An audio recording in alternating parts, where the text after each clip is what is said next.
अब आते हैं लॉर्ड समहर्ट। लॉर्ड समहर्ट 1823 से 28 तक ये गवर्नर जनरल बंगाल का रहता है। इसी के समय में आंग्ल बर्मा युद्ध, बर्मा को म्यांमार भी बोलते हैं, अंग्रेज और बर्मा के बीच में युद्ध होता है 1806 में। और इस युद्ध में जो संधि होती है, अंग्रेज विजय होते हैं, बर्मा यहाँ पराजित होता है। और पराजित होता है तो बर्मा के साथ एक संधि करते हैं अंग्रेज, जिसको यांडोक की संधि के नाम से जानते हैं।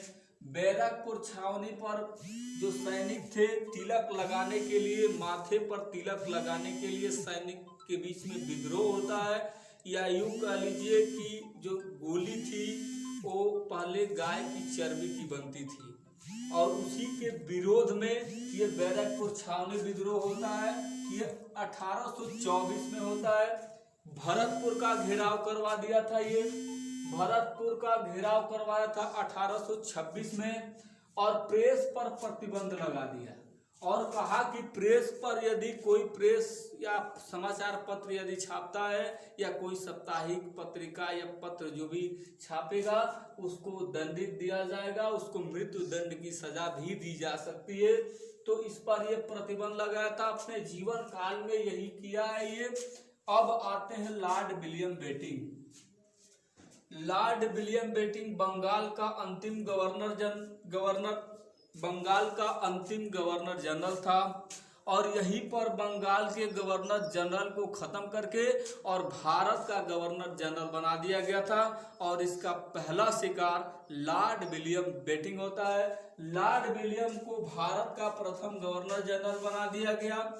ये 22 वर्ष बाद भारत आया था। सबसे पहले ये मद्रास का गवर्नर था, मद्रास का एक लोकल गवर्नर था। मद्रास के गवर्नर के बाद इसको फिर दोबारा भारत भेजा गया था। ये 22 वर्ष बाद भारत की धरती पर आया, तो भारत की कंडीशन को जान गया था, इसलिए ये भारत को के जो लोग थे उनको उदारवादी ढंग से देखता था, या हितैषी कहा जाता है। भारत के लोगों को बहुत प्रेम से अब देखने लगा दोबारा जब आया था। और ये नेपोलियन के युद्ध में भी भाग लेने वाला एकमात्र गवर्नर जनरल है जो नेपोलियन के युद्ध में भाग लिया था। अब आते हैं लॉर्ड विलियम बेटिंक के सामाजिक सुधार। लॉर्ड विलियम बेटिंक का जो सामाजिक सुधार था उसमें पहला सती प्रथा।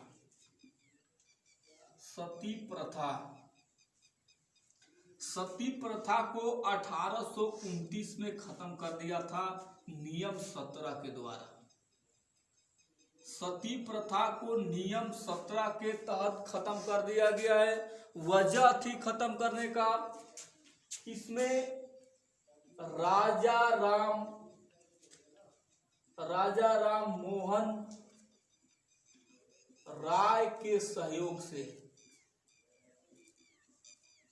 राजा राम मोहन राय के सहयोग से सती प्रथा को नियम 17 के द्वारा 1829 में सती प्रथा को खत्म कर दिया था लॉर्ड विलियम बेटिंक। क्यों खत्म किया गया? क्योंकि राजा राम मोहन राय सती प्रथा का विरोध कर रहे थे। क्यों विरोध कर रहे थे?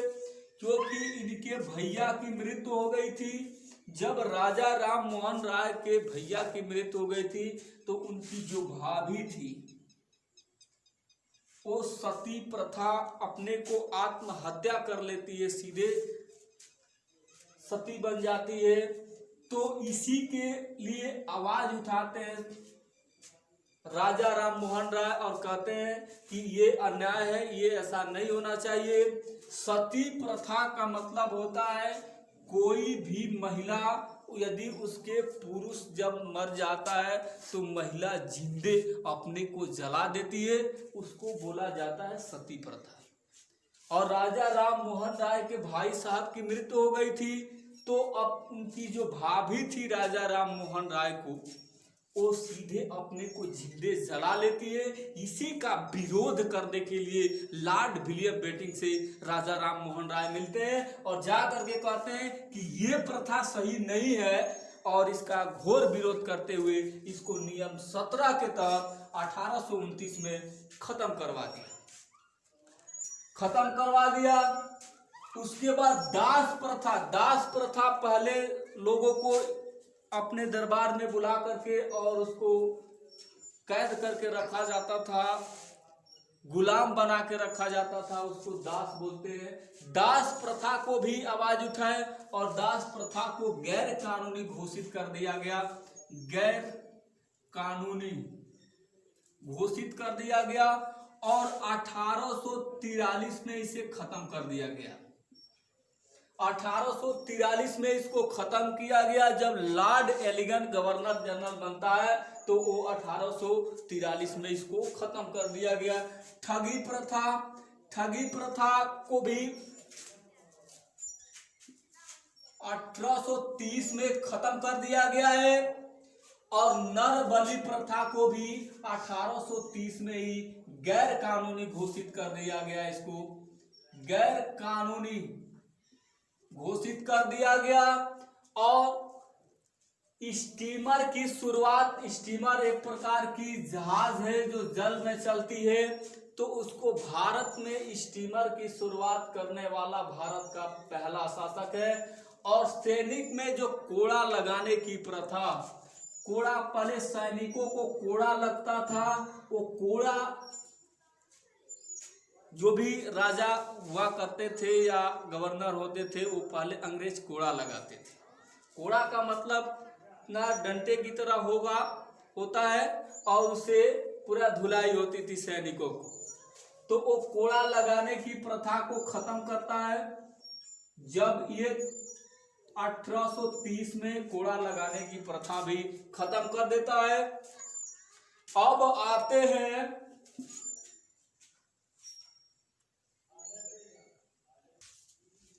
अब जो सती प्रथा था 1829 में सबसे पहले बंगाल में लागू हुआ था। 1829 में मुंबई और मद्रास में 1830 में इसको लागू किया जाता है। अब आते हैं लॉर्ड विलियम बेंटिक के शिक्षा में सुधार। लॉर्ड विलियम बेंटिक का शिक्षा में सुधार हुआ। 1 लाख रुपया जो गवर्नर जनरल प्रत्येक वर्ष गवर्नर जनरल 1 लाख रुपया शिक्षा के क्षेत्र में खर्च करने के लिए दिया जाता था। गवर्नर जनरल देता था जो भी क्षेत्र में उसके शिक्षा के क्षेत्र में था। तो अब ये शिक्षा मंत्री बनाता है और शिक्षा मंत्री का अधिकारी लॉर्ड मैकाले को बनाता है। लॉर्ड मैकाले जब शिक्षा मंत्री बनता है तो ये शिक्षा के क्षेत्र में वेद पुराण महाभारत और तमाम तरह की मोह माया की किताबें भारत में पहले चलती थी। जैसे ही ये लॉर्ड मैकाले जब बनता है तो अब कहता है कि ये सारी बुक को खत्म करो और एक चीज यहाँ बस लागू करो जिसको हम लोग अंग्रेजी बोलते हैं। कोर्ट कचहरी जो भी जिस क्षेत्र में था वो सारे चीज को अंग्रेजी में कर दिया। इसलिए इसको भारत में अंग्रेजी शिक्षा का जनक, भारत में अंग्रेजी शिक्षा का जनक कहा जाता है। तो भारत में अंग्रेजी शिक्षा का जनक लॉर्ड मैकाले को कहा जाता है। और यदि विश्व की बात किया जाए तो विश्व में शेक्सपियर को विश्व में अंग्रेजी शिक्षा का जनक कहा जाता है। और भारत में अंग्रेजी शिक्षा की शुरुआत, भारत में अंग्रेजी को लाने वाला पहला व्यक्ति लॉर्ड मैकाले बनता है। और लॉर्ड मैकाले को भारत लेकर आने वाला व्यक्ति था वो लॉर्ड विलियम बेंटिक। और यही जब आता है तो कोर्ट कचहरी हर एक विभाग को ये इंग्लिश कर देता है। इंग्लिश अनिवार्य करता है। 1 लाख रुपया में जम करके खर्च किया और जगह जगह पर ये प्राइमरी स्कूल खुलवाता है, मिडिल प्राइमरी स्कूल खुलवाता है और उसमें अंग्रेजी शिक्षा को बढ़ावा देता है।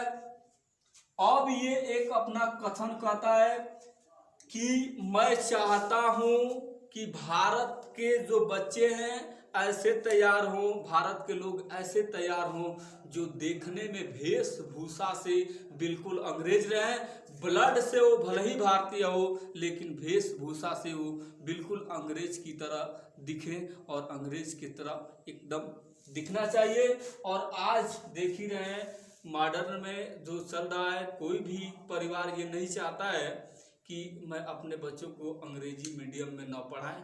वो अलग बात है कि किसी के पास पैसा नहीं है तो असहाय में मजबूर होकर के वो प्राइवेट में इस तरह के सरकारी स्कूलों में भेजा जा रहा है ना। तो ये तो मार्केट पकड़ लिया है लॉर्ड, और आज लॉर्ड मैकाले का सपना साकार होने जा रहा है भारत में। और तो ये था लॉर्ड मैकाले शिक्षा के क्षेत्र में यह अपना बहुत बड़ा योगदान दिया। तो अब मैं अगला वीडियो लेकर के आऊँगा जो अगला गवर्नर जनरल है।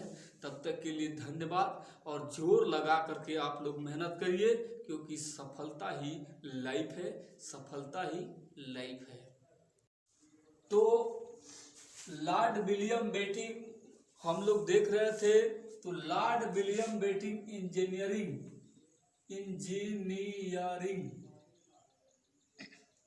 इंजीनियरिंग कॉलेज रुड़की भारत का पहला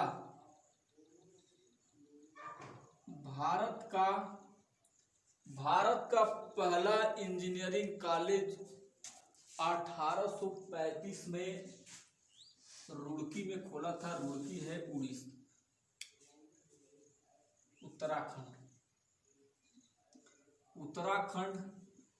उत्तराखंड राज्य में सबसे पहली बार लॉर्ड विलियम बेटिंग ने एक इंजीनियरिंग कॉलेज की स्थापना करवाता है और रुड़की में करवाता है 1835 में उत्तराखंड में। तो अब इसके बाद कलकत्ता मेडिकल कॉलेज, मेडिकल के लिए 1835 में एक और कॉलेज की स्थापना करवाता है। 1835 में ही एक कलकत्ता मेडिकल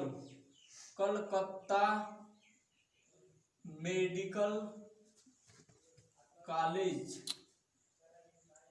की स्थापना लॉर्ड विलियम बेटिंग ने कलकत्ता में एक मेडिकल कॉलेज की स्थापना करवाता है। और लॉर्ड विलियम बेटिंग जो भेदभाव था, गोरे काले जात पात का जो भेदभाव था, सभी तरह के भेदभाव को भी लॉर्ड विलियम बेटिंग, तो जो जितने भेदभाव थे वो सभी तरह के भेदभाव को खत्म करता है। जाति पात का जो ऊंच नीच की खाई है ये खत्म करके और समानता ये लाता है लॉर्ड विलियम बेटिंग। अब लॉर्ड विलियम बेटिंग के बाद जो अगला गवर्नर जनरल है वो Lord Charles Metcalfe. Charles Metcalfe अपने जीवन काल में बहुत कुछ नहीं किया है। ये समाचार पत्र था, समाचार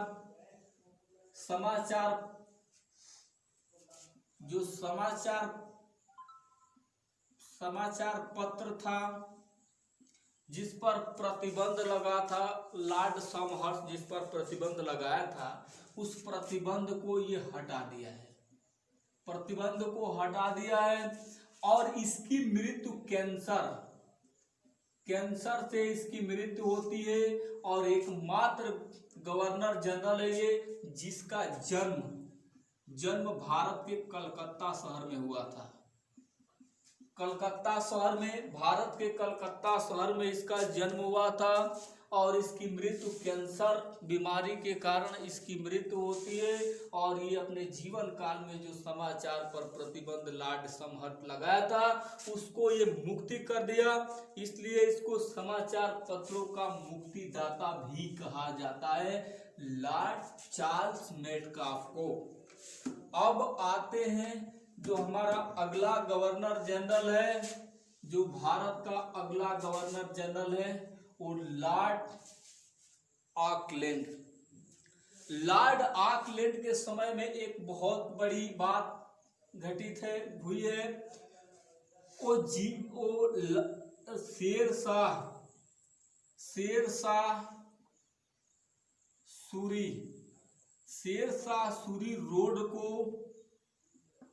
शेरशाह सूरी रोड किसको बोलते हैं? तो शेरशाह सूरी जो रोड है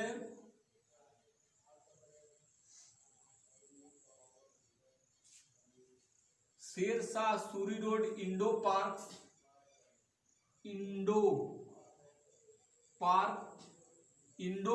से और इंडो पार्क से दिल्ली तक इसको नेशनल हाईवे नंबर 1 बोलते हैं। और दिल्ली से और कलकत्ता, ये कलकत्ता है, कलकत्ता इसको नेशनल हाईवे नंबर 2 बोलते हैं। तो इस नेशनल हाईवे 1 और प्लस नेशनल हाईवे 2 इन दोनों को मिला करके और एक रोड बनाया, इसको बोलते हैं जीटी रोड। इसको शेरशाह सूरी रोड भी बोलते हैं, इसको शेरशाह सूरी रोड बोलते हैं। और इसी शेरशाह सूरी रोड का नाम बदल करके जीटी रोड बना दिया गया था। और ये लॉर्ड ऑकलैंड के शासनकाल के दौरान ये घटित होता है 1839 में। 1839 में ही ये जीटी रोड का निर्माण किया है। अब अपने जीवन काल में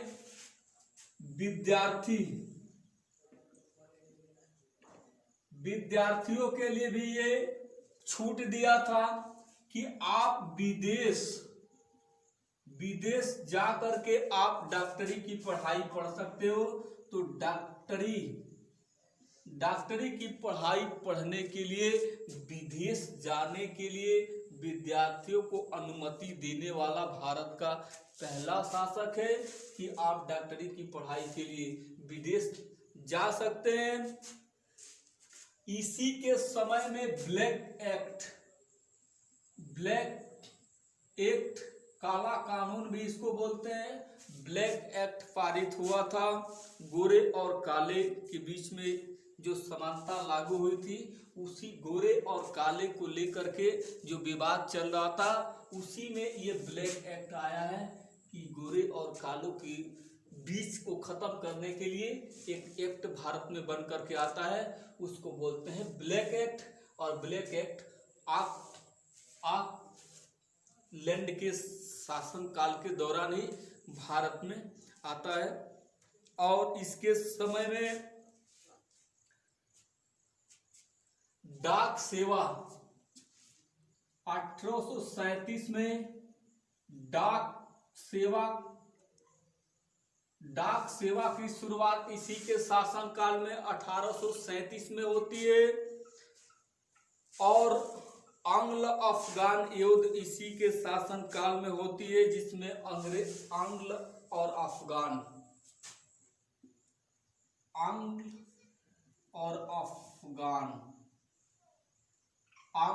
अंग्रेजी सेना और अफगान की सेना दोनों के बीच में भिड़ंत होता है।